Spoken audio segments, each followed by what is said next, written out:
This is the Real Life Real Estate Investing Show, where we basically discuss real life situations, but we also provide real life solutions. Yeah, cool. And we talk about, everything from, fixing and flipping, wholesaling, everything that's involved in real estate financing. We want to basically provide an avenue of education for people that log on. And one of the things that I know we're going to get big into today is getting your credit right. Yeah. And how you can how that can be beneficial to you becoming a real life real estate investor. We have a lot of my folks that'll be watching, we talk about wholesaling, and we tell people many times that you can get started in real estate with no money and no credit. Mm-hmm. And that's okay, but where do you go from there? Right. That no money and no credit situation in the beginning is not sustainable. So if you want to be a lifelong real estate investor, you definitely want to be in a position to get your credit and stuff in order. Yeah, I agree. I thank you first for having me on the show. Oh, absolutely. I have to say, thank you very much for taking the time out of your busy schedule, because I know you got 1,000,001 things going on. Yeah, I'm like heading to a home buyer seminar in LaGrange, Georgia, like after this a little bit. Oh, wow. Yeah, today is real estate day. I don't know how that happened. Yeah. It just is today. But without further ado, guys, this is my mentor, my long time church family member. Right, that's very important. I was say, how do we meet? And friend, Miss Dr. Nicola Smith Jackson. I got to make sure I say that. You bet. I don't want your husband jumping on me. You can hear us. He's upstairs. He can hear that. You don't have that Jackson on there. Definitely. I know how that is. I'm the same way about my wife. Yeah. But we're going to get right into it. I let her tell her story, and this is actually, I'm excited. I've been excited, the whole time since we talked about doing this. Yes. Because I know I'm going to definitely benefit from this because of the information that you share. I've heard a lot of your information that you've shared in the past, and it's been phenomenal. Yeah. So to be able to sit down next to you and get it right into my ear, but we'll go ahead and get started. Tell us a little bit about yourself. Well, first, I can tell you the fact that people always say phenomenal, that just always goes like hand in hand with a ton of challenges, ton of obstacles, ton of whatever, since we got to keep it real, right? You don't get phenomenal without all of that, first and foremost. And so I'm honored to be here. Can I say what I call you? No. Oh. No. Okay. So like, okay, so Glenn, see, because he said, we know each other from church, right? And I just remember seeing him standing on stage like this and like this, while we getting our praise on. So right. Anyway.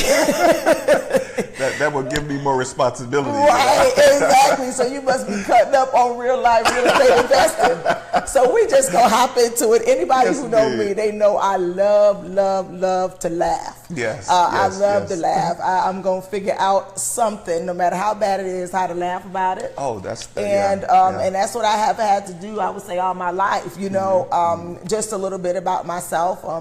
19 years old is when I started investing in real estate, and by this time I had been a hairstylist. Come from a family of entrepreneurs, and it is not glamorous. They were immigrants. People wouldn't give them jobs, so they had to find them and they had to make them. That's entrepreneur, right? That's real. Now we make it all glamorous, right? It was like they couldn't get a job, so we make one. So, long story short.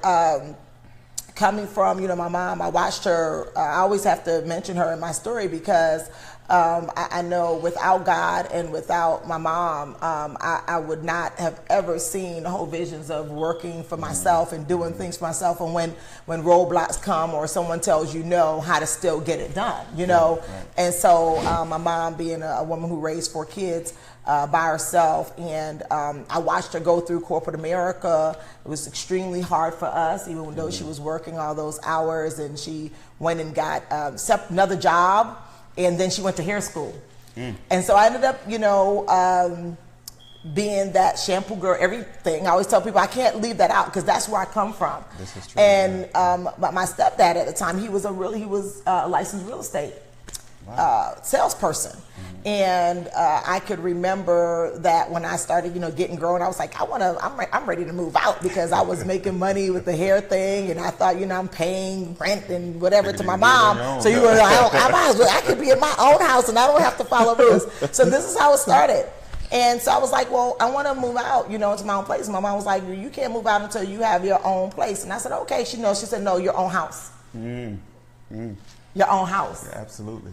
And I'm like, okay, obstacle. So I was like, okay, well, I wanted to move out. I wanted to get out on my own. And I could remember the very first place that I went to.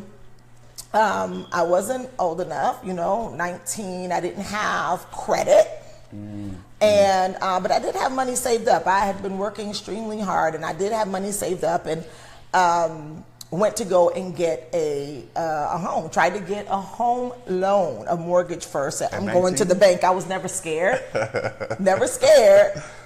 And I went to the bank, and they were like, you got a 580 credit score. And I was like, okay, what does that mean? Right. They were like, denied. Wow. That's what that means, right?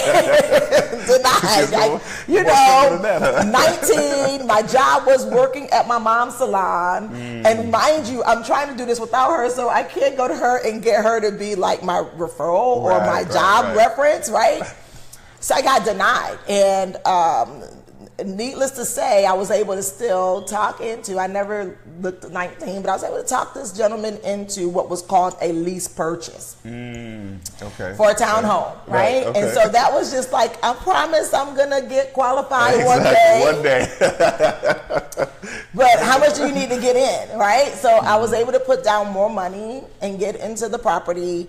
And like most things, we ended up into the place when it came down to buying the property again, and kept running into this deal with this credit. Even though they denied me in that first time, the bank, I didn't still know what to do to get credit worthy in between that time that I promised that I would be able to buy this house. Yeah. It was just about get me in, right? Get in. Yeah. Wait, no, we said we're keeping it real. That's why I love it. I love those people. Real life. I need to get in. I'll figure that other part out later. And then people do that, because later on, this was the beginning of me, buying multiple properties, tens and tens of properties, my husband and I.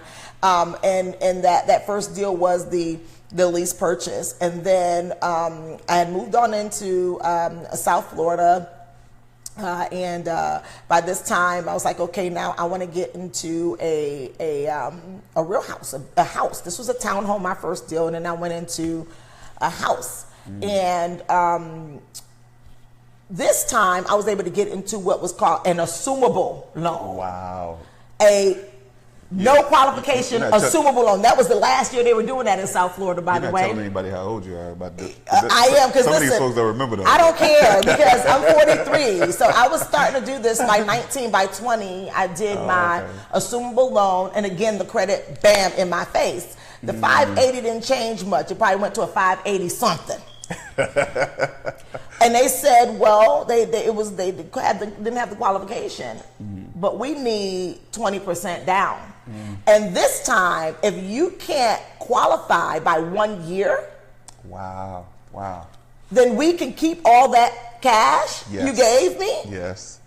And bye-bye. Yeah. Out, right? So then now, guess what happens? Most people, they do something when their back is up against the wall. They're forced, right, to do it.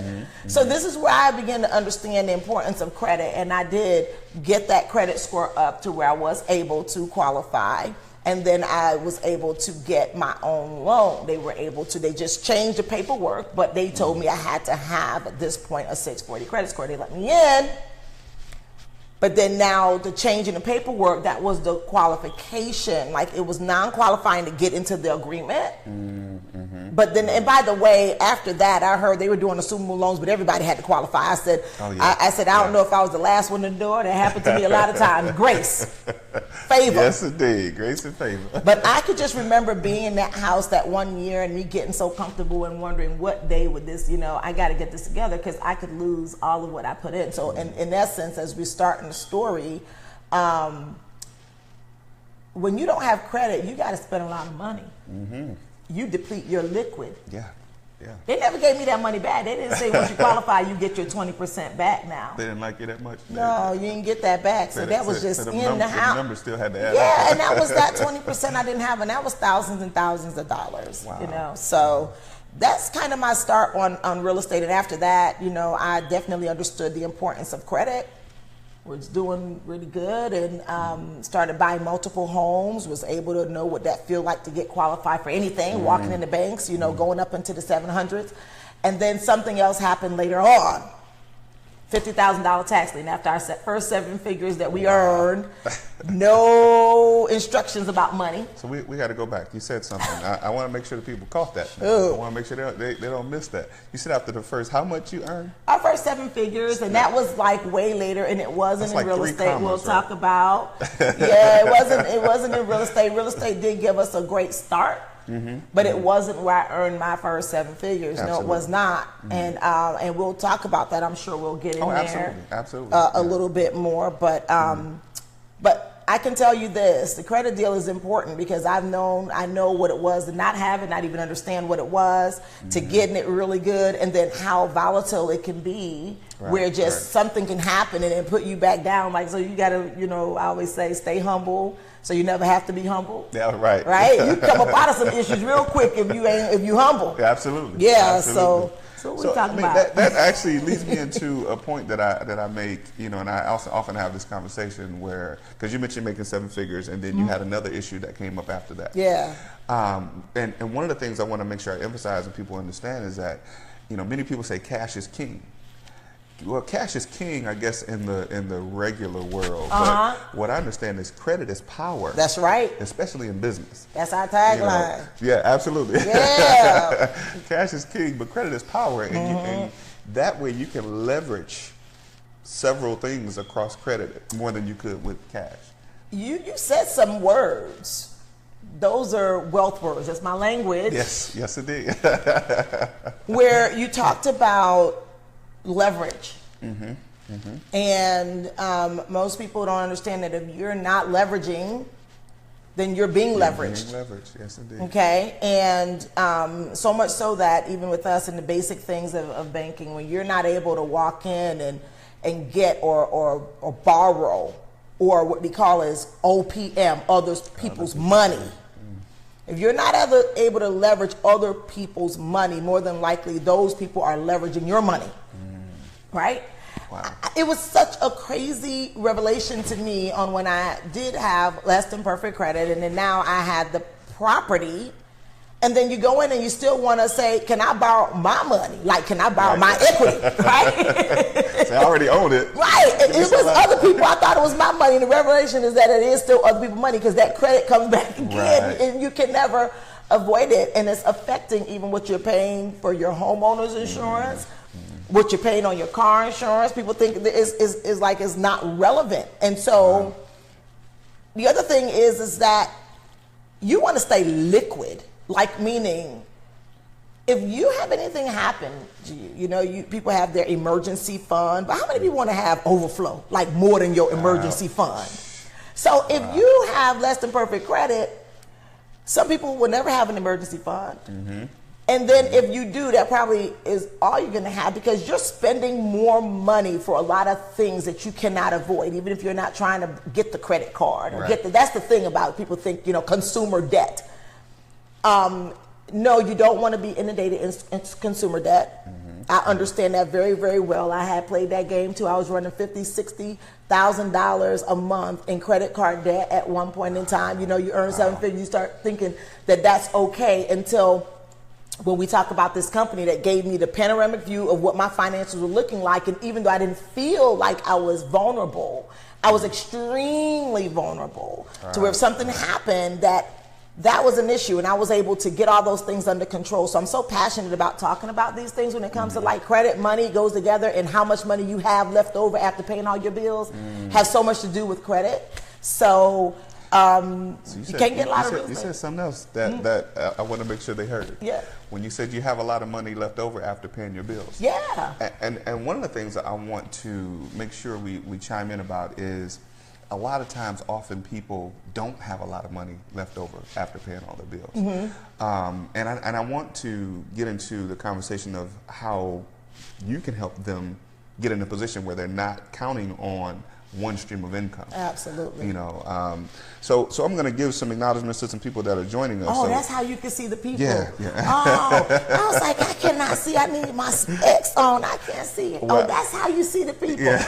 Oh, I was given this idea by a gentleman because I would Glenn get up and put go me up. look at the screen, try to see who's on there. Oh man, he put me up on some stuff today. Look, I'm learning. I stay learning. Okay, Yes, so who do you see? So we have quite a few people joining us. We got. Oh wow! Let me go back. You know, I missed a lot of people. Oh. But anyway, I'm not going to be able to shout you all out. But thank you all for joining us. Yeah. We got Brother Dennis Norton, Miss Lisa Foster Bryant. Hey sister, how you doing? Miss Cynthia Bragg. We got Mr. Carlos Buata that's watching. We got quite a few people, and we thank you all for joining us. Yeah. So do us a favor where we are right now. For those of you that are joining us on whichever station you're on, because we're on quite a few of them, go ahead and share it in your news feeds. Share with your friends in your timelines. Share it in the real estate groups, the entrepreneur groups, the business groups. Please do us a favor and go ahead and share it, because this is some information. Now, you heard her say something about 7 figures. So if you get an opportunity to listen to somebody that's having a conversation like that, you definitely want to pay attention. And one of the things that I always say that, you know, we talk about sharing is caring. So share the news feed so that we can do what we can to share this with as many people as possible. Sure. We have Robin Gowers that's joining us, and Joanne Tan. How you doing? Thanks for watching. Hey guys. Hey, I don't know what camera to look in, so if I'm looking cross-eyed, just know it's like a whole bunch of them. So I'm looking here, I'm looking here, I'm looking. Yeah, we're in a few different places. Yeah. Well, this is our main one right here. Oh, this is this the one that we'll play back and share all over. Okay. But so tell us, as an entrepreneur for how many years? My whole life. I've never had a W-2. Right. I don't even know how to fill out an application when my rebellious kids start getting to the place where they want to be out on their own. See, I told you how my thing was when I wanted to be out on my own, right? And I don't think it was that easy how I just say, oh, I just wanted to move out. I think my mom probably was like, she probably wanted to strangle me some days. And when my kids start giving me payback, you know, they want to move out. I don't want to do what you do. You doing too much, you know, all that, right? So they said they wanted regular jobs. And they're like, well, help me fill out an application. I realized I didn't know how to fill out a application. Wow. I just remember like my friends when we were in high school trying to get jobs at a grocery store like Kroger and Publix, whatever, and they never would call me back. So the only person that hired me was my mom in the salon, right? So I never had a W-2. They didn't know who they was passing up. Yeah, and I think that was probably me trying to avoid rejection. I never continued to try to go find a job after that. So I just did business. So I've been an entrepreneur now. You would say 17 years old. It wasn't play. I literally had already graduated from high school and everything at that age. And so that's what I did. I went on to Georgia State University for a little bit. Remember standing in the middle of the square, all the kids changing classes, and I felt like I just didn't belong here. I just felt like so out of place. I didn't know what that feeling was. But I did know that I was leaving, going back and forth to the salon, taking a few classes, and then going back and forth to the salon. And one day, I just stopped taking the classes, and that was a long story for me to get to my mom and say I'm no longer in college to become that attorney that we agreed that I was going to be. Wow. So I've never had it. So it's 20 plus years now since 17. I'm 43 now. So what is that? 26 years? 20. Yeah. Is that 20? Is that right? 26 years. I did finish high school, so I don't know how to count. So yeah, it may be 26 years or something like that. I think I'm in denial, but it's well over. I said over 20 plus years, and it definitely is that. Yeah. So what is something? I mean, because I talk to people all the time about being an entrepreneur. Yeah. And as I often always say, and I'll say it again, you know, I've been an entrepreneur myself for about 17 years. Yeah. All I knew before then was to have a job. Yeah. Because that's the path that everybody in my family had taken. You know, get a job, go to school. I went some of that path. I didn't complete all of it, but I did some of it. Yeah. And I quickly understood that, you know, I was an entrepreneur at 12 years old. Yeah. I didn't realize it. I probably couldn't spell Selling entrepreneur. candy? Well, I was cutting grass. Oh, cutting grass. Yeah, I was cutting okay. grass. You know, my mom, and I'm gonna tell my story. My mom told me at 12 years old, if I couldn't live under her rules, I couldn't live under her roof. Oh. So I quickly made a decision. Oh. So I had to get out of there, and I cut grass. You know, buy my school clothes and things like that. But I talk to people about being an entrepreneur, and the time I say the time that I was an entrepreneur was when I got laid off from my job back in 2002. And like you said, people think it's this glamorous thing where you have no issues, you have no obstacles, and they think that you get to this amazing place in life without dealing with anything. And for as long as I had been an entrepreneur, up until about 5 years ago, when I was introduced to network marketing, is when I really realized, even as an entrepreneur, I didn't know how to run a business. You know, so I was making money in real estate, but I had no real structure. I had no real mentors, you know, and when I was exposed to network marketing, that opened my mind to get things in my life in order, as far as business anyway. That's right. And some other things. I got some other stuff in my life in order too. Yeah. But what would you say to someone about being an entrepreneur or becoming an entrepreneur? Because as an entrepreneur, I feel like we're always becoming. That's right. And so what would you say to some of the folks that would look at becoming an entrepreneur? What are some things that you would tell them to expect or to be able to help them out in that? Yeah, that's really good, because the reason why I didn't end up going back to look for a job is because I could remember my mom having those 2 jobs. She was still in hair school and still not having enough. It was 4 kids, and I think you probably needed maybe 4 streams of income for those who have multiple children, right? And maybe 5, because you got to still pay your bills, because each child has needs, right? And then you need those other streams of income. Maybe 6, because you need yourself. I mean, I think that the Word of God even tells us 7, yea, 8 in Ecclesiastes. Yes. That's right. Absolutely. And that's where I build everything off of is the Word of God. It has helped me. Before I had a live mentor, the Word of God has always been. He said, okay, the Word of God says, and that was King Solomon that said that 7, yea, 8 streams, because you don't know when one thing is down, the other may be up, or when something's up, the other thing may be down. And so if you have multiple streams, then you'll never be down. Does that make sense? Absolutely. And so that's so clear on why, if you only have one stream of income, that your business or your family or your finances is always vulnerable, or it's always not enough, because not even the Word of God tells you that one is enough. It's not. And so with that being said, I watched that with my mom, and I could remember her even going 8 hours a day, then leaving there, and then she was working at Service Merchandise. This was in Hartford, Connecticut, working Service Merchandise a few days out of the weekend and weekends, and then she was going to hair school. And once she became the entrepreneur, once she opened up her hair salon, which, by the way, real estate is what helped her do that. She was able to go and do a home equity line of credit. Wow. And pull money out of the house and started the hair salon. Right? Because we got to tie this real estate in. This is why I am the way I am. And I remember that piece. And then in her first year, she earned 6-figure, over $100,000. And this was in the 80s. Wow. Wow. And I watched my mom go from stressed out, depressed sometime, suppressed, all these things, to showing up in her own deal. And I was like a part of that, right? I was a shampoo girl, I was the phone girl, I was whatever girl I needed to be. Yeah. And by this time I was 12, 13 when she started this stuff, right? Wow. So this is a very monumental time. When I'm hearing your story, I'm like, okay, this is crazy on how God brought us together. So, so in my mind, I was programmed that the freedom started when she started being her own boss, when she started being able to call her own shots. So I followed in those footsteps, and again ended up being a salon owner like her.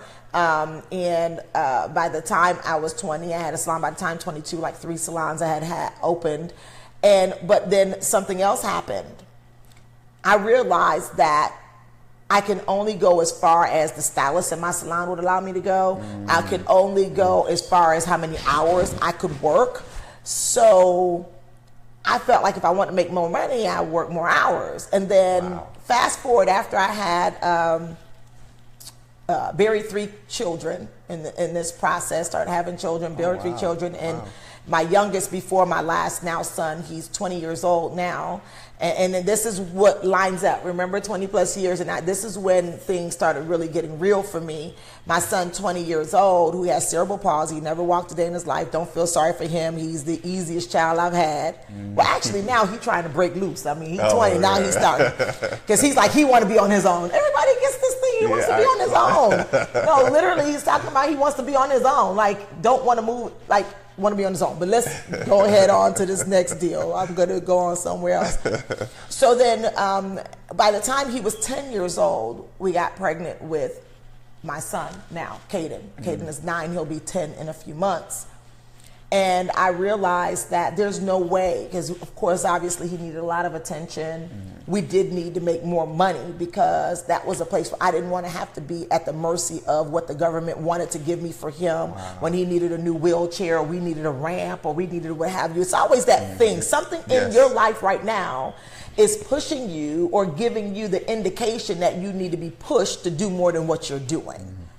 And for me, this is what it was for me. And so now I'm pregnant with Caden, and I'm saying I want to be a great mom, and I want to have more time. Like, I already have a son who needs so much from us, and then now I'm going to have a baby. And I remember, everybody knows the babies, right? And then you have less sleep, you know, more responsibility, all these things. And then my husband and I we say we keep it real, right? We were a blended marriage. So he had a son, and I had my 2 sons. So then now Caden made 4. So it turned into, before him and his son was 2, and then me and mine was 3. It was 5. Then now we're here with 6. Wow. So we needed more money. Oh, yeah. So the prayers start going up. I don't have more time, but I need more money. That's right. And the answer to that was network marketing. I literally was praying, like, fervently, privately, because I never wanted people to feel like I was dissatisfied with my life to the point where I wasn't grateful for where I was, because I was grateful. We were already 6-figure earners. My husband and I, by this time, we were flipping houses. He was the, I was a licensed real estate person. I do the contracts. He do the fix up, and we would, yin and yang. And then something else was happening too, is where the economy started downturning. Oh, yeah. So no, all our little hustles was kind of going a little crazy. And I'm like, hold on now. We're not going backwards. Has to be something out there. So myself, I first started off, I said, I'm going to go, because I was a hairstylist, so I did the bad weaves. I mean, they were just amazing. Women came to me from all over. And I said, I can do this for a purpose. I can do this for cancer patients or for people. So therefore, instead of me having to work all those hours, I said, now I found out that you could sell the units much more, and I can actually run a shop from like 9 to 5. So that sounded more like job hours, but not really a job. It was still my business. So I went and I started pursuing and doing research on this thing, and I ended up being a platform artist at a hair show in Atlanta, where I'm there, and I said, okay, this is great, and I can do some of these sometime, make money here, whatever. I started trying to shift, rearrange. And guess what happened? Right across from my booth were these ladies that were just like getting just their bodies just made over in minutes. And I'm like, I needed that, because I had just had Caden and didn't know that that was the gateway. That was the open door to my first 7 figures. Had no clue. It was definitely wrapped up in a brown paper bag. But it started off with a desire. Like, you really have to want something so bad that you're like sending energy, like shattering the earth, that I need this and I'm ready, right? I know some of you guys are like that. And that's how I learned about network marketing. Did not know it was network marketing. Nobody had ever told me about what network marketing was. And they were not able to tell me what it wasn't. Because I found out later on, like after hundreds of thousands of dollars, that people didn't like network marketing. I'm like, what? They don't know what I know, right? What's wrong with these folks? I'm like, what they talking about? My people on my team were like, oh, well, people. I said, you scared to tell them what? That you making what? What you talking? I don't know what you talking about. I didn't identify. I was like kind of just clueless. And that's because people don't understand it. So now that's what I do. I teach people how to become immensely successful and build big teams, not big teams in this industry. And so network marketing opened up, not only say the 7 figures, but like you said, systems mentorship systems where you can get the fastest path to success when you are closely working with someone who's already successful. Absolutely. Right? Absolutely. And they are working toward a common goal. That made sense for me. Yeah, it's like, why would you, not want to? I'm actually creating a checklist on before you join your MLM, some questions and things that you want to know to ask so you can know. Because a lot of people are successful, but I know why they're not. They may not know the right questions to ask, and they may not know what they're looking for, and they just go off of feelings, and your feelings can only take you as far as you've gone, so you can't rely on that. Absolutely. But mentorship and systems are in network marketing, and we have people who have multiple degrees that have come to us and we've worked with and have turned them into like superstar entrepreneurs. Like they were in corporate America, or they were in ministry, or they were in all sorts of other businesses. But you're right. Network marketing connects systems, mentorship, freedom. I'm not saying that it's not work. You do have to work. Oh, and anything worthwhile. But the difference is between it and a job is that you can literally start putting some deadlines on that work. Absolutely. And that foundation can now pay you over and over and over, where if it's a job, then when you stop working, I know they say they got pensions and they have retirement funds, but I know a lot of people who we help them replenish what they've lost in retirement funds and pensions. And within short periods of time, maybe they work 20, 30 years somewhere and things happen with the economy, and we're showing them where in 5 years they can even be positioned in a much better place. Wow. You understand what I mean? Yeah, absolutely. So, absolutely. Can you tell I love network marketing? Can you tell? Well, I mean, it just makes sense. I mean, now, I now know how to be, even being in real estate. Yeah. Even having it, now I understand the importance of having systems. I was fixing and flipping houses back before it was a fad to do it, like back in the 03 and 05 and those eras. When we were doing it, and I'd wake up in the morning, sign a contract for a deal, and we close in 7 days. Yes. But in the midst of all that, I didn't know, I probably could have made a whole lot more money than I did. I didn't really know what I was doing. I'll be real. I didn't know a whole lot about what I was doing because I had no system to it. And when I was introduced to network marketing, then I started to understand the importance of having a system. So, and I read in one of Robert Kiyosaki's books, I think it's Rich Dad, Poor Dad, and if anybody's read that, you probably skipped over this line where he says that if you're going to be in business, one of the ways to learn how to run a business is to join network marketing because they have the best training. That's right, the best training. And he talks about the 3 different business systems, and one of them being at the top of the line is network marketing. And so being involved in another company before, I met some phenomenal people. Got a lot of education, and I learned a lot. And actually, it was your husband, I think about 2 years ago, was telling me about what you guys were doing. And I was like, when I'm already involved over here, I'm committed, I'm going to do this, I'm going to do that. And I said, we'll talk about it later. Yeah. So 2 years pass by, and somebody else says to me, we're involved and we're helping people do this, and it's directly related to real estate. And I said, wait a minute, that's what Robert was telling me about. So I called him, I said, man, why you ain't tell me this is what it was? I got to talk with him about properly exposing Mr. Jackson. He probably did, but I didn't. You weren't listening. I was hard-headed. And I said, wait a minute. We've been going to church together. That's right. I know, I've been there. Well, I've been there at least 13 years. Yeah. I've been there 16. So. Yeah. And I've watched you guys become successful over and over and over again. Yes. And, me and Robert, we got cool a long time ago when we took a trip to the men's retreat a long time ago. And so I always knew that if I was going to eventually get involved with something like this, I would get involved with you guys because I seen your success right before my eyes. And so that's why when I had somebody else tell me about it before, but he told me about it first.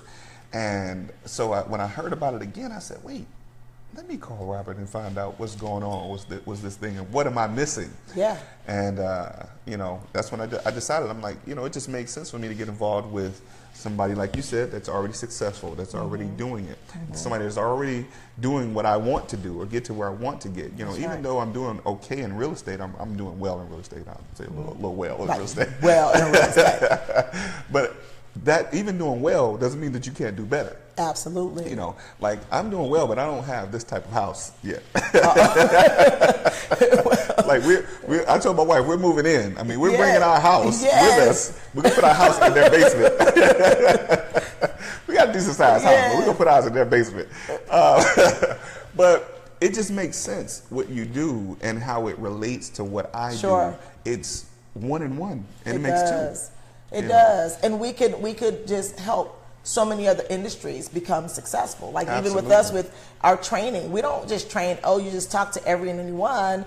It's about every industry and network marketing could help another industry or other professionals do better business or do more business. Absolutely. And so with what we do with helping people to become more mortgage ready or qualified buyers, we handle debt too, you know, making sure that people are in the relative debt ratios, which is extremely important to not only wealth, but how much, you know, credit people allow you to have and those types of things too, you know what I mean? And so all of those things are extremely important. And it also is relative to credit. Yes. Because, you know, your usage of your credit, especially if it's revolving debt and things like that, have a difference. They'll say what your capacity is what the lenders will look at is what is your capacity to take on more debt. This is true. Okay, so we definitely look at that, and you always want to look at, even when you're, like we were talking about real estate investing, that you're going into debt that can make you more money. Yes. I was speaking to someone, you know, simply, and they were saying, well, you know, we want to pay off our house and we want to pay. So I said, so if you pay off your house and then you have $100,000 that is in your house, locked up in the house, this beautiful home, you $100,000, bam. That's $100,000 that you don't have access to, number one, in case something happened. Number two, it's not compounding. You'll say, well, I'm gaining equity. Well, you'll be gaining equity whether your $100,000 is in that house or not. Yes or no? This is true. Right?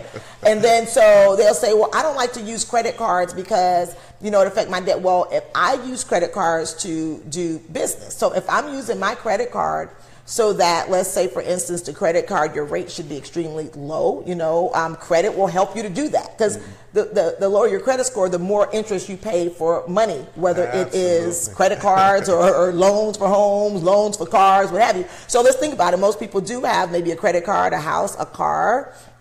They have insurance. These are all the things that are like ding, ding, ding, ding, ding to your money if you don't have good credit, right? It's more. It costs more. So what I tell people in the standpoint of you want to always have liquid.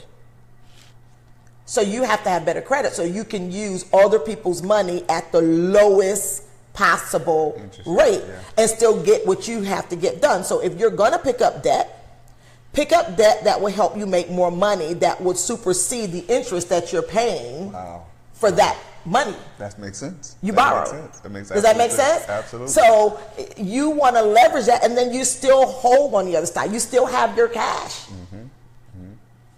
That gives you options.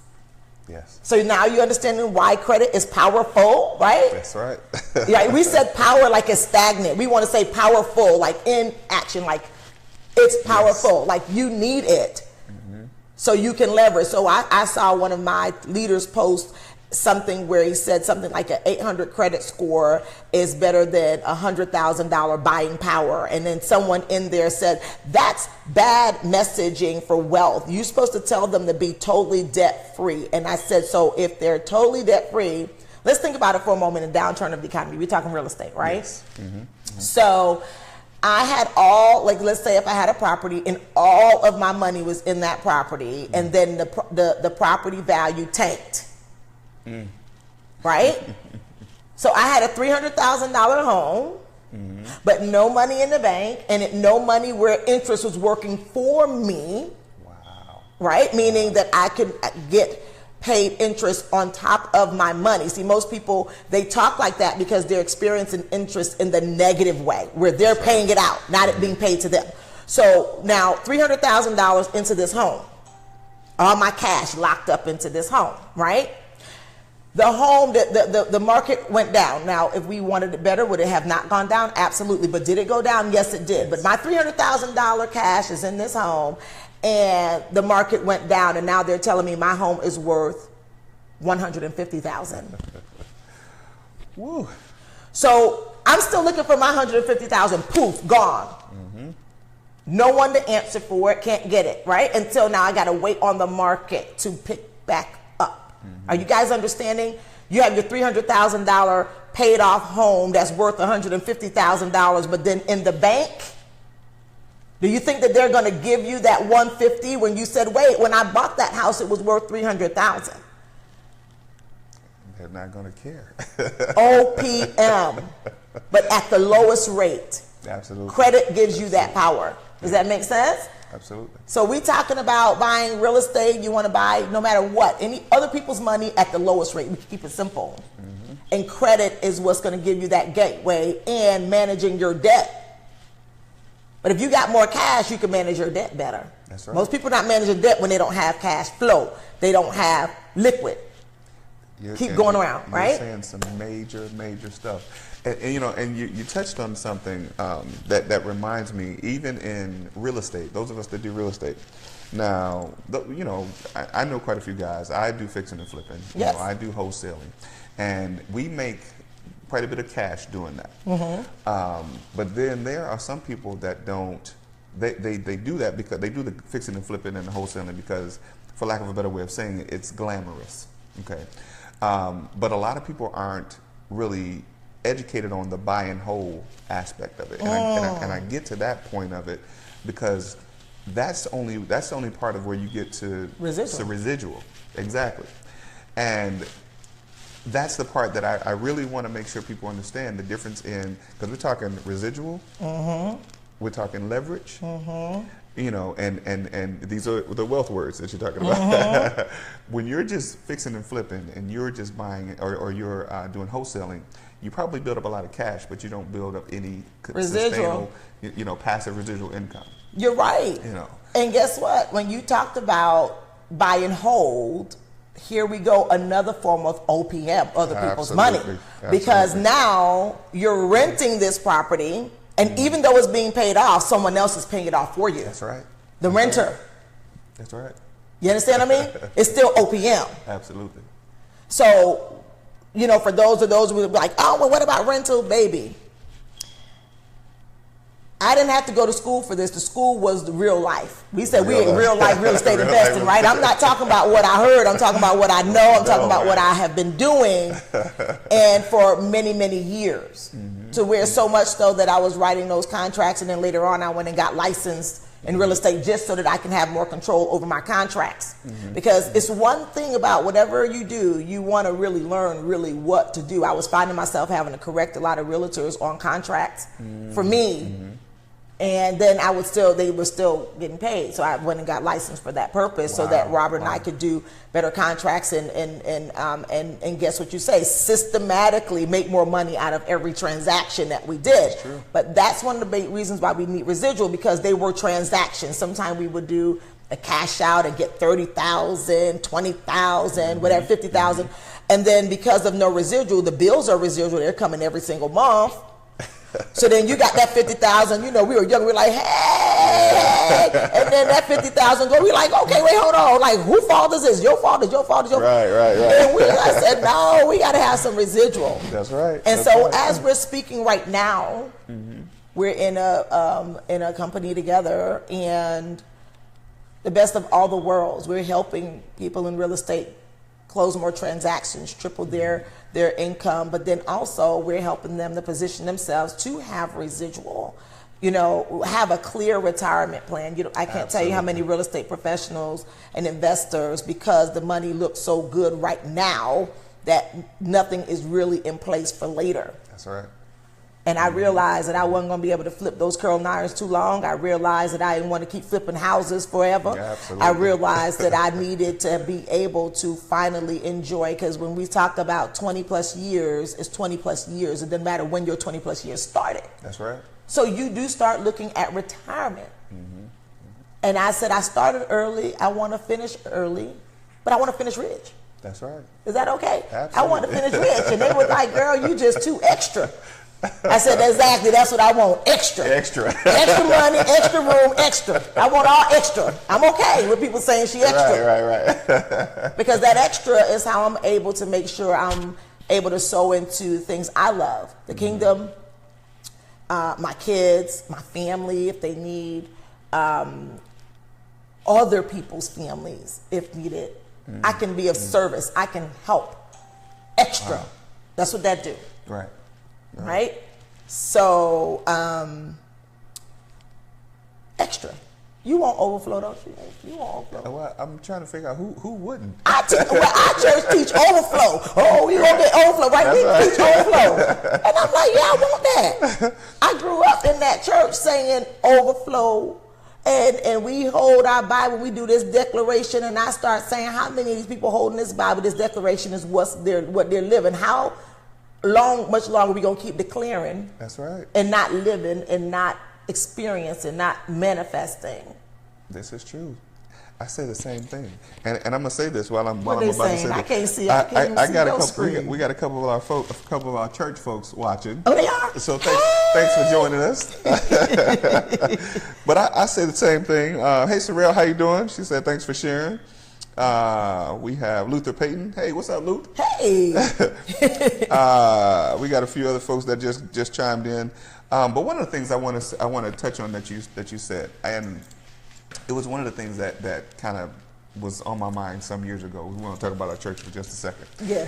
And all the knowledge and all the things that I've learned, as it relates to growing spiritually, I learned in the church that we're in now, Stronghold Christian Church. We'll see you on Sunday. Shouts out. Dr. G, Pastor Ben. Pastor Ben, Dr. G. What? We have the same people that sit under this word that we listen to on a regular basis. Why it seems like some people missing it? We go right back to that. It is the mentorship. It is the programming, right? And when you don't have mentorship and you don't have the right information, then you replace those voids with fear. Right? Because it's like, it doesn't feel right because I don't know. And that's why mentorship is important, because you're connected with someone who does know. That's right. That's right. Yeah, absolutely. And many people don't realize that they need mentorship in all areas of their life. Like, I have mentorship in not only my spiritual life, I have a few spiritual mentors, and it has to be mentors that they have the same ideals and the same heart set. Everyone, I even tell people, I'm not designed to lead everyone. And I'm okay with that, right? Because then that would mean, who else are these other leaders going to lead, right? Absolutely. I'm not assigned to everybody. Right. But in my spiritual life, in my personal, my marriage, that doesn't necessarily have to be one and the same, right? We have people in our life that have been married 40 odd years, and we're going to 11 years, and we like where they are at 40 plus years. But we were able to get the real deal that they weren't always there where they are 40 plus years. They weren't there at year 10, 11, what have you, right? Mentorship. It'll give you ideas on outlook, like what the finished product can be if you stay with that, right? What the finished product can be, like real life finished product can be. With my money in business. Now, my money mentor is not necessarily my coach in network marketing. Any area that you're looking to master, you need a mentor. This is true. Mentors bring you into mastery. Wow. You're never bigger than your mentor, meaning like you can even have more success. Like some of my mentors, they have released me like, no, I still I need you. They didn't understand what they played in my life. Maybe now, which to me, it's okay. Like if you end up making more money or what have you, but you still give honor. That's true. People will always hear me talk about my mentors and how I respect them and I honor them. You know, some people get too big for their britches. I see that kind of stuff. And I say that is like the worst thing you could do. Those seeds those people sowed into you is the compilation. That's why I start off always like my first mentor. That was my mom. You know what I mean? And then, also my grandmother. My grandmother mentored us and led us into the love of the Lord. Which when everything was not together, that's where I can turn to when it didn't seem like I can turn anywhere else. Wow. That's why I build my whole business off of that and telling people this was my guide. I can be telling you something, but it's not touching the right place. But if you were to tap in to God, lives inside of you. He don't only want to talk to you at church. He want to talk to you in business. He want to talk to you in all these other areas of your life. And people are like, well, she has so much success. Yes, it's called supernatural. Supernatural. It can't come from just me. I can't take all the credit.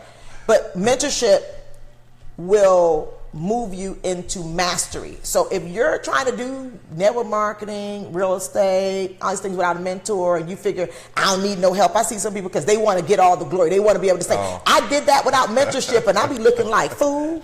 Right. You did that. I can't trust you because nobody held you accountable. This is true. Nobody checked you when you were out of line. You understand what I mean? When people say that, those are the people to beware. You don't have a mentor. Nobody telling you that, yeah, you can tell you what you're doing right, but no one's telling you you could do better. Wow. I hope y'all getting this. Mentorship leads you into mastery. Yes, it does. You know, and you're absolutely right. Going back to what I said before, when I was doing real estate, before the turn down, I didn't have mentors, and now I have several guys that I can turn to and talk to about different things that I'm dealing with as it relates to real estate. So in the time before, when I didn't have a mentor and the market crashed, I had money. I just didn't continue to invest. That's right. Because nobody told me to. Never told you what to do or where they going. Because they always go somewhere now. Absolutely. The people who really have mentors, they always say, hey, shh, you're going this way. Yes. And this is what we're doing now. And this is who we're talking to now. And to me, I'm like, how can you be a mentor if you've never been mentored? Wow. You have some people that try that. But that's why people will say, she's such a great mentor, because I had a ton of people, say it takes a village. Absolutely.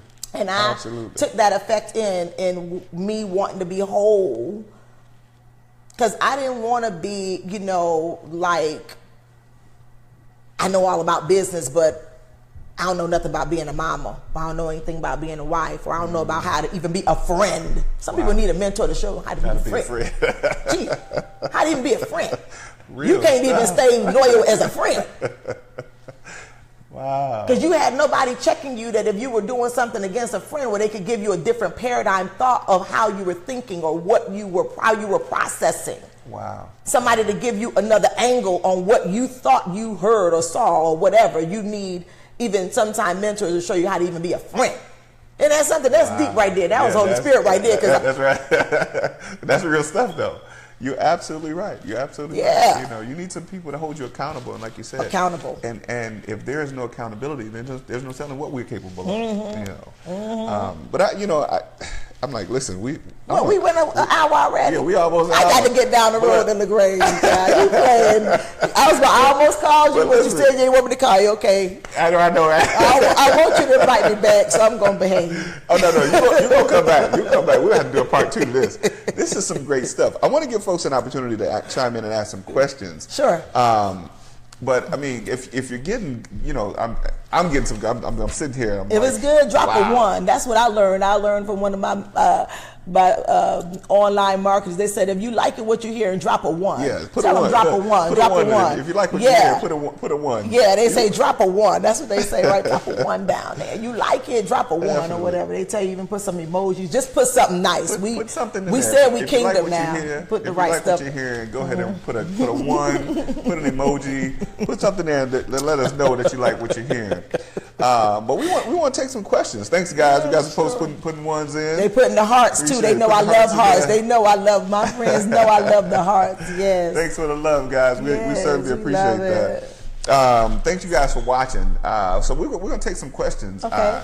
and then we're going to tell you guys how you can get in contact with the phenomenal. I got to say again. Incomparable, all the great words I can say about her.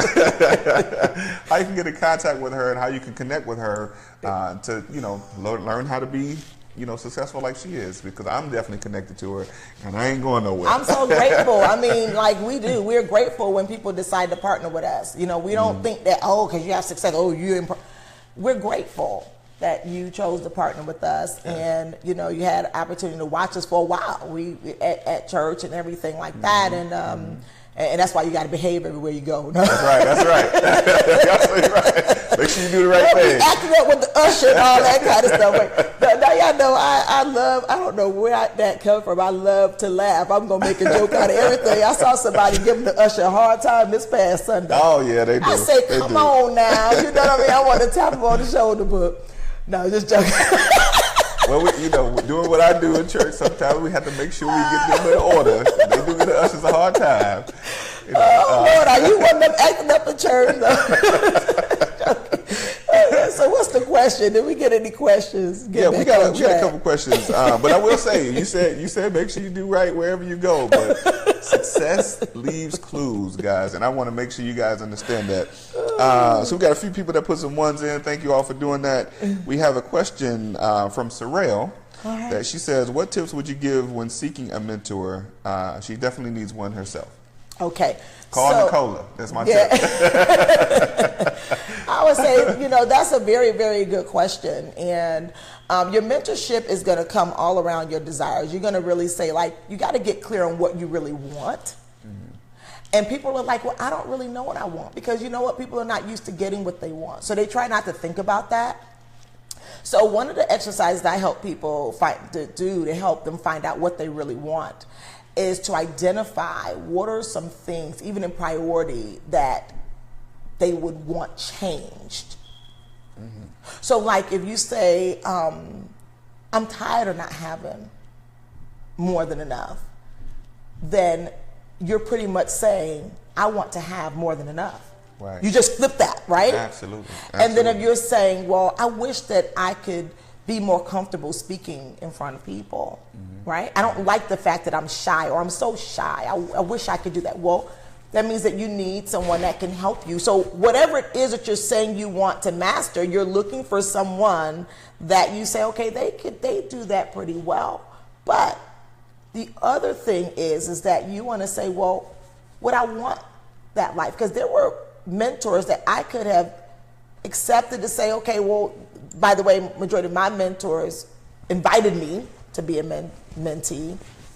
Even Dr. Miles Monroe, I went to an event with him, and I walked up to get my book signed. Oh my gosh, I could see this like yesterday. And he looked up and he said, are you one of my mentees? And I was like, no, sir, I'm not. He said, you need to be one of my mentees. And he gave me his email and told me to email his personal email and tell him, add you to the list right there on the spot. I'm talking about that's favor, right? Wow.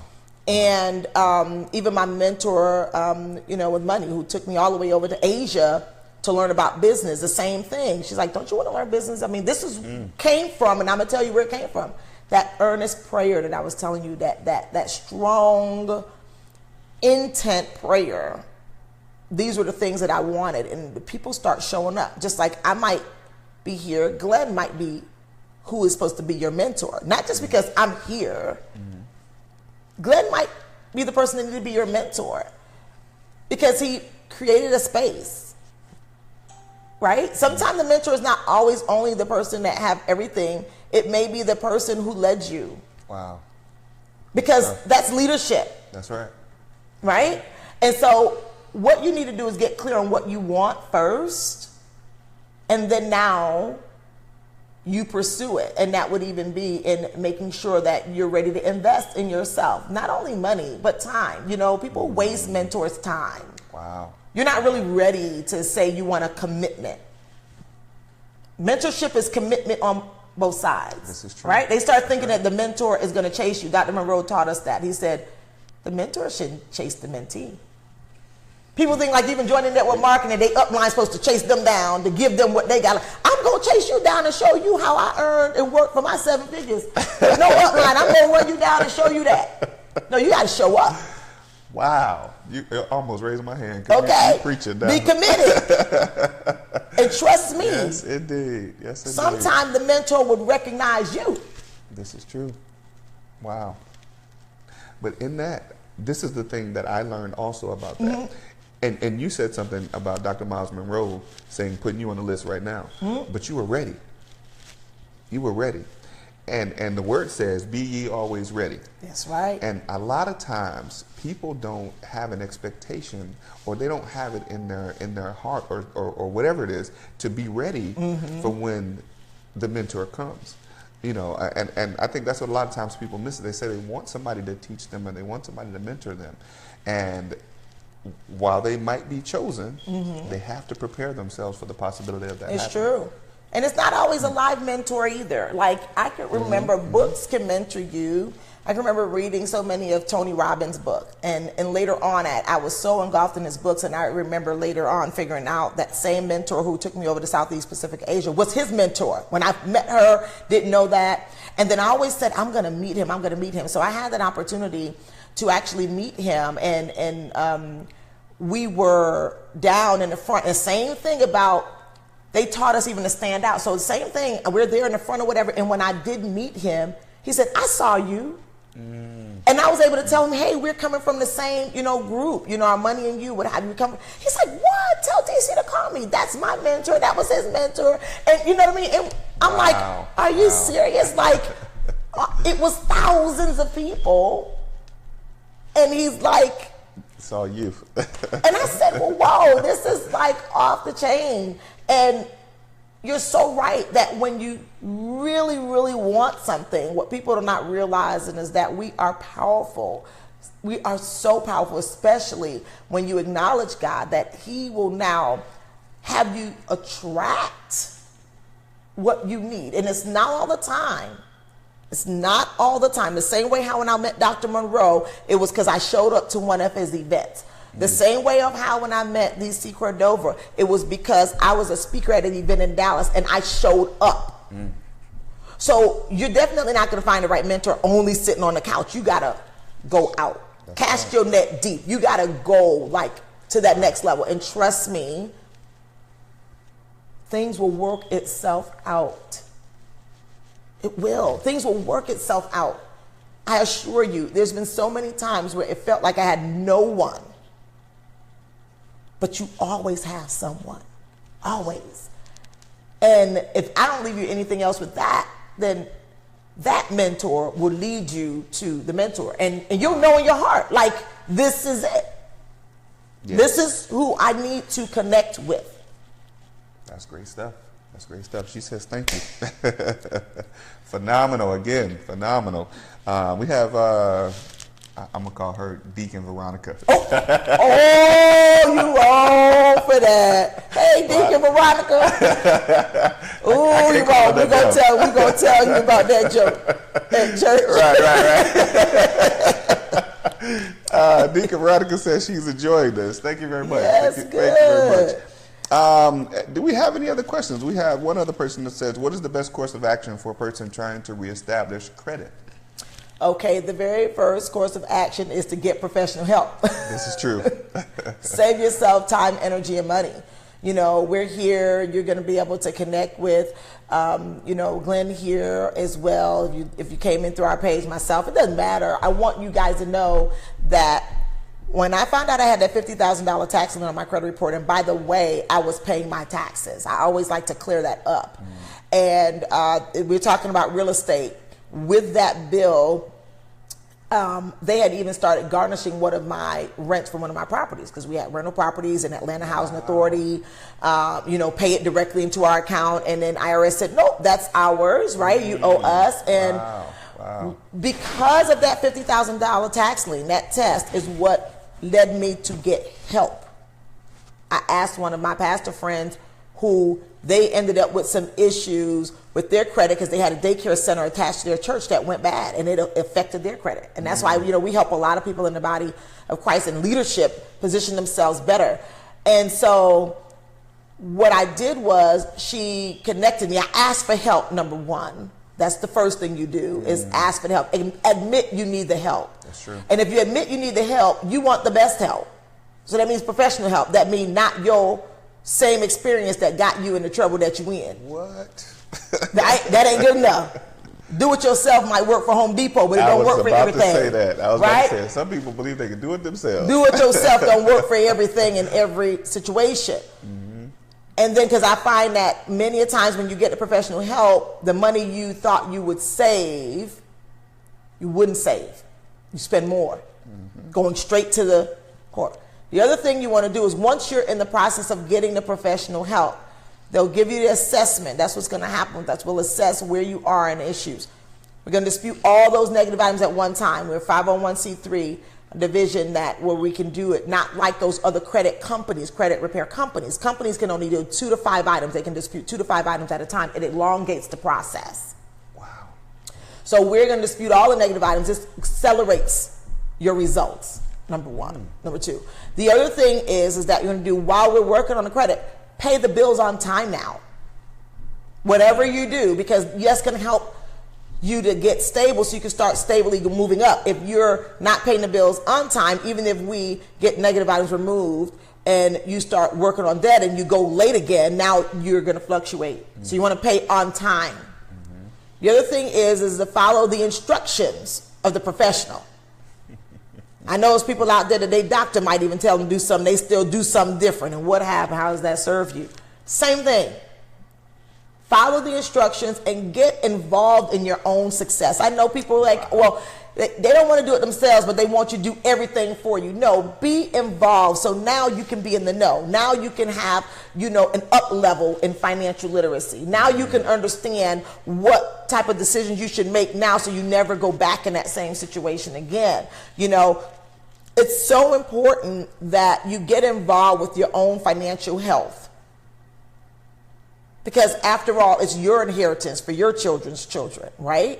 So one thing about not knowing, but once you have the opportunity to get in the know, utilize that opportunity. Absolutely. Absolutely. And then I can assure you, I can't say it again, get a professional. Get the help you need. Good stuff. And take that mask off. Tell other folks you needed the help. That's where a lot of us in our community, we won't tell nobody we need help. We'll suffer in silence. I always say that suffering in silence. How's that serving you? How's that working out for you? A lot of other issues: blood pressure, stress, depression, not sleeping at night, all this stuff. Let it out, baby. It's 43 million people with bad credit.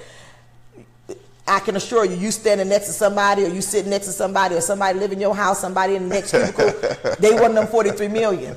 Yes. It's not just you.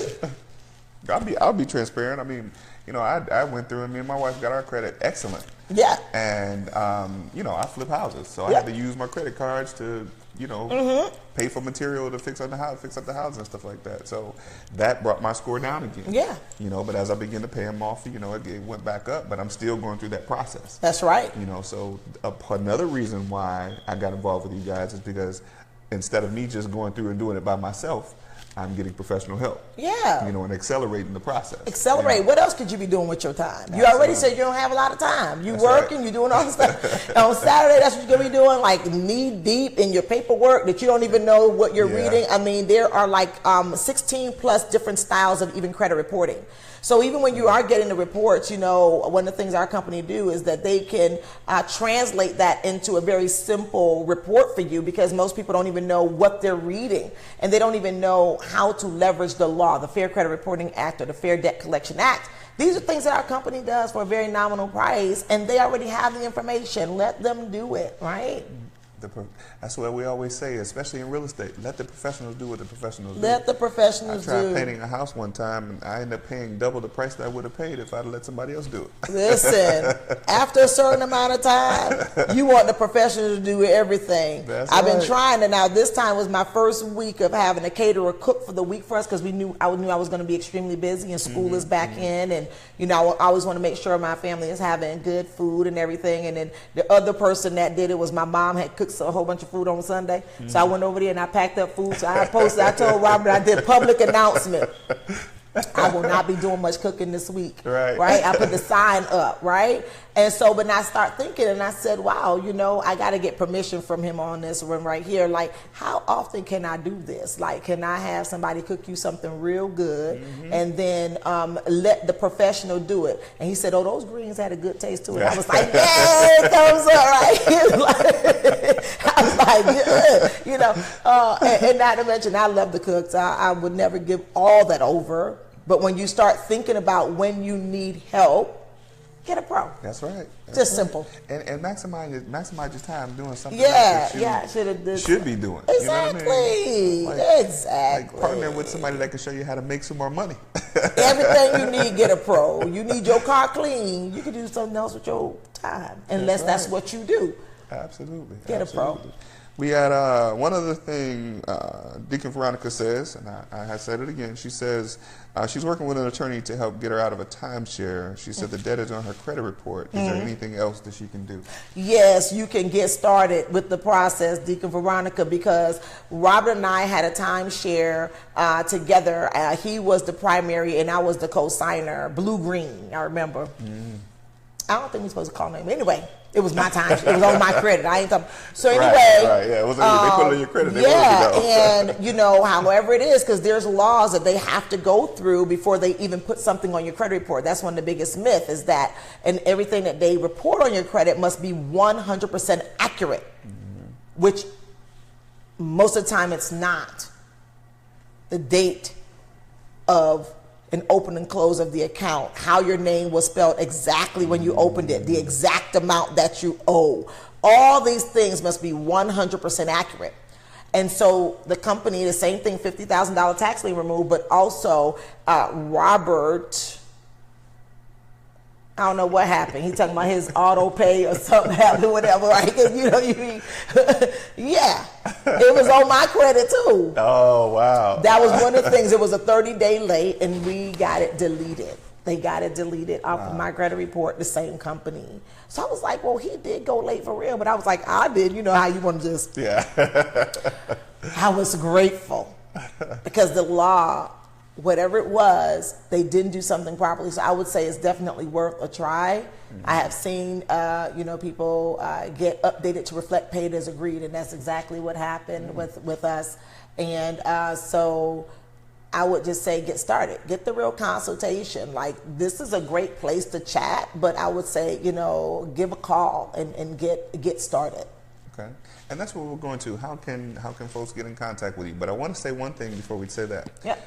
She is actually going to be sharing all of this phenomenal information and more this coming Saturday at the Real Life Real Estate Investing event that we're hosting at the Coconut Grill. Yeah. And we're calling it the Wonder Women of Real Estate. And Dr. Nichola Smith Jackson is going to be our keynote speaker. Oh! Yes. I just found that out. I know I was coming to be on the panel, but I just found out I'm the keynote speaker. She's going to be the keynote speaker. Because we need to separate her time to have her share this phenomenal information with you guys. Okay, cool. And, so we'll let you tell them how they can get in contact with you. I can tell you, my website is successwithnicola.com, successwithnicola.com. And you can, find out all sorts of information that you need to, whatever it is that you need. And you can also contact me there as well. And of course, we're here on social media. I was told you always give your social media handles or whatever. Yeah. So my like page is, Success with Nicola, is Facebook, Success with Nicola, as well as Nicola Smith Jackson on Facebook and at Nicola Smith Jackson on Instagram, and the same thing on LinkedIn. So, you can connect me any kind of way, but I want you guys to know something. I'm here supporting Glenn. Right? It's a show. He's my business partner. And, you know, you want to connect with Glenn as well here because what he's doing is awesome. I love to see how SCC, you know, Peeps is out here just helping people in the community at such a high level. I so respect, you know, his love for God, his service, even at our church and everything. And now he's our business partner. And so he came to one of our events this past, like almost 2 weeks ago, right? Is it almost 2 weeks ago? And, you know, I was so happy to see him. And even our pastor blessed us. Yes. I mean, she got them straight, Dr. G, right? And you know, I was like, this is amazing. We're honored to be partnering with you. And so, Glenn, I want to make sure you give your information because we are going to be there, serving at the Wonder Woman panel. And I've been wanting to see that movie, by the way, the Wonder Woman movie. And people are like, you are so corny. I'm like, I want to see it. You know, they said it was good. I liked Wonder Woman when I was a kid. Don't act like you didn't either. Right.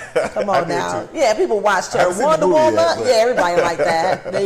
They get grown and they start acting, right? They like that stuff. So when I saw it, I was like, oh, this is a Wonder Woman panel and all these amazing ladies that are on there at the top of their game. I'm honored to come and meet them and you know, and just put in some co-work, helping other people go to the next level in their life. So I'm looking forward to being there. So Glenn, you give your info of what you need them to do. Okay. Well, first of all, thank you for carving out this time with us today to share this phenomenal information on the show today. Again, this is real life real estate investing, guys, and we want to be able to make sure we provide some real information, real good information. Like I said, we provide real life real estate situations. Well, we show you real life real estate situations, but we provide real life real estate solutions. And the information that she shared today is some real life real estate solutions. For those of us that don't want to continue for the rest of our lives fixing and flipping and wholesaling and doing all the other things where we can actually buy commercial real estate and buy rental real estate where it would take us using our credit. And it would take us having the best credit possible. That's right. You know, not to even mention, we didn't even get into the possibility of getting business lines of credit once you get your credit. Exactly. You know, so that's we got to do a part 2 to that. We definitely got to do a part 2 to that. Because people think they don't want to fix their personal credit; they want to go on the business credit. Well, you got to have your personal credit nowadays in order to get the business credit. Let's talk about that. Yeah, we said keep it real. I love. You should have never said the real part, right? I don't have to be proper. I don't have to make sure I'm saying it right. I just say it. We got to talk about that. We keep it 100. You know, but again, she's going to be sharing this information, more of this information with us this Saturday from 11 a.m. to 1:30 p.m. at the Coconut Grill. That's 4181 Steve Reynolds Boulevard. And it's the Wonder Woman of real estate. Maybe you haven't watched the movie yet because you are a Wonder Woman yourself. Oh my Lord! I mean, have you seen my family? You know they. And not to mention, we got a huge team. I love them for the team members that are watching at Momentum Society. Guys, you want to visit that too, right? Our team, FESMomentumSociety.com, FESMomentumSociety.com. Our team, I know they're watching and stuff. Show us some hearts if you're out there too. They're probably over here. Yeah, so I just want to say I look forward to serving. And come support my boy. You got to come and support Glenn. Yeah. And I'm looking forward to meeting you guys there and all the ladies. So clear your calendar. It's just a few hours. Yeah, it's just a couple hours. Yeah. You ain't doing that no way. Yeah, make sure it's worth your time. And I'm going to say this. I'm going to say this too. If a millionaire is coming to teach you how to become a millionaire, wouldn't you want to be there? How often you get that? I don't know. I don't know. Just makes sense. Yeah. If you're not doing anything else on Saturday that's going to teach you how to make $1 million, then you might want to be there where she is. Now, I'm not going to tell you that you're going to do that overnight now. Don't start acting and being with all this other stuff now. It's going to take you some time. And some work. And some work. Yes, indeed. But when you're working alongside with the right people, with the right system, the right vehicle, and you're coachable. Oh, that's a major word that I learned. You're coachable. You have to be coachable. Yes. Coachable. Yes. And get committed. You can have all sorts of success. That's right. Absolutely. Right. Well, if you want to know, actually, my link is in the description. If you want to check out how to get involved, you can go to upgrademyscore.com, and it'll take you on over to the site. That'll give you tons of information about the credit protection plan and all the other good stuff out there. But again, guys, we got to wrap up. Oh my goodness, we're almost an hour and a half into this show. What? I got to get down the road. We got a home buyer seminar. This is an hour show. This is supposed to be, you know, but we do what we want to do on this show. I know we just think, we gotta do another one, right? We gotta do another one. Yes, it did. Oh, she said keyword coachable. Yep. Oh, one other thing too, to get more information, you can also text upgrade my score to 55469. Text upgrade my score to 55469, and that'll give you some more additional information and some videos and stuff you can learn about the credit protection plan and all that as well. So we're going to wrap here. Is there anything you want to leave these folks with before we? I just want to say, you know, I do a morning call every morning where I help people to build big businesses called Power Start Your Day, and you can learn more about that. You can listen to some of those calls on my website at Success with Nicola. Click on the Power Start call. But the reason why I mentioned it is I always tell people, a lot of people, they're so used to gathering, and not used to doing. You know, they hear all the information, they, oh, that was good. If it's good, it need to be good enough to take action. Absolutely. So you tuned in, you probably even took notes, you probably even shaking your head, and you probably saying this is some good stuff. We need you to implement it. This is true. That's the only way you're going to actually start seeing it realized in your life. Right? We're talking to you from the place of we've already taken action. So you're seeing the fruit of the labor. The fruit of the labor. Right. And if you notice, the labor have to come before you see the fruit, because it's the fruit of the labor. Wow. So you have to literally put in the work, take action.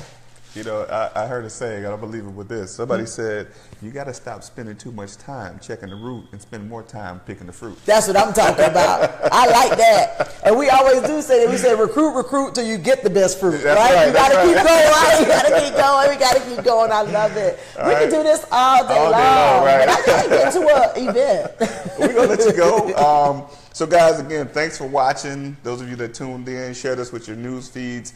Share it. You guys know where you can share it at. Share it in the different groups.